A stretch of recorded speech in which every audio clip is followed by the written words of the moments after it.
অভাত প্রবেশ করে অদিতি নন্দন আরে সঙ্গে চলে দেব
ইন্দ্রময়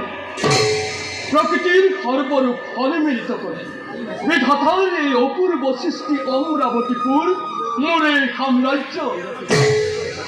স্বর্গীয় জ্যোতিরে ভরা এ অমরাবতীপুর নহে যেন দেবতার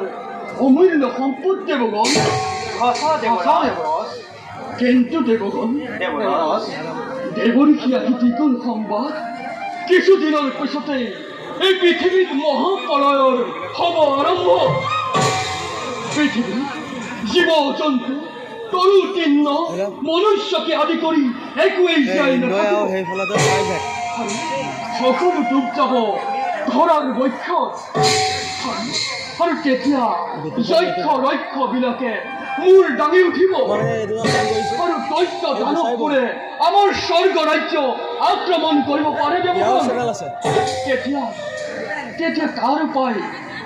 কি কৰা হ'ব দেৱগণ তেতিয়াহ'লে দেৱতাসকলে মনুষ্যৰ পূজা পাতল খোৱাৰ পৰা বঞ্চিত থাকিব দেৱতাসকলক পূজা পাতল কোনে দিব দেৱৰাজ ইয়াৰ কি ব্যৱস্থা হ'ব মনুষ্যৰ পৰা পূজা পাতল নোপোৱাটো আমাৰ বাবে দুৰ্ভাগ্যৰ কথা পৃথিৱীত যদি পূজা পাতল যাগ যজ্ঞ আদি নচলে তেতিয়া সমগ্ৰ পৃথিৱী অধৰ্মই চালি ধৰিব দেৱগণ দেৱৰাজ এই ক্ষেত্ৰত মৃত্যুৰ অধিপতি এবাৰ কি ভাবি পাইছে ক'বলৈ কি আছে দেৱৰাজ মোৰ কাম এইটো শাস্তি হয় কিন্তু দেৱৰাজ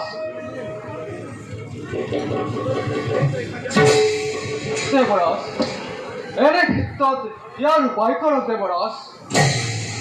আপোনাৰতো তাতেই শান্তি আছে দেৱ কিন্তু আমিহে ইয়াৰ শাস্তি ভোগ কৰিব লাগিব গতিকে আমি প্ৰভু বিষ্ণুৰ ওচৰলৈ গৈ ইয়াৰ এক আলোচনা কৰিব লাগিব নহ'লে স্বৰ্গ ৰক্ষা কঠিন হৈ পৰিব দেৱগণ নহ'লে স্বৰ্গ ৰক্ষা কঠিন হৈ পৰিব হয় দেৱৰাজ আমাক জগত কৰ্তাৰ বাদে ইয়াৰ উপায় আৰু কোনেও দিব নোৱাৰে আমি তালৈ যোৱাই উচিত হ'ব আমি যেনে তেনে হ'লেও স্বৰ্গ ৰাজ্য বচাবই লাগিব নহ'লে যেন পৃথিৱীৰ পৰা দেৱতাৰ নাম নাইকিয়া হৈ যাব তেন্তে আৰু বিলম্বৰ নহয় প্ৰয়োজন দেৱগণ দেৱৰাজ আজিলৈ সভা ইমানতে ভংগ বুলি কৰিলো ঘোষণা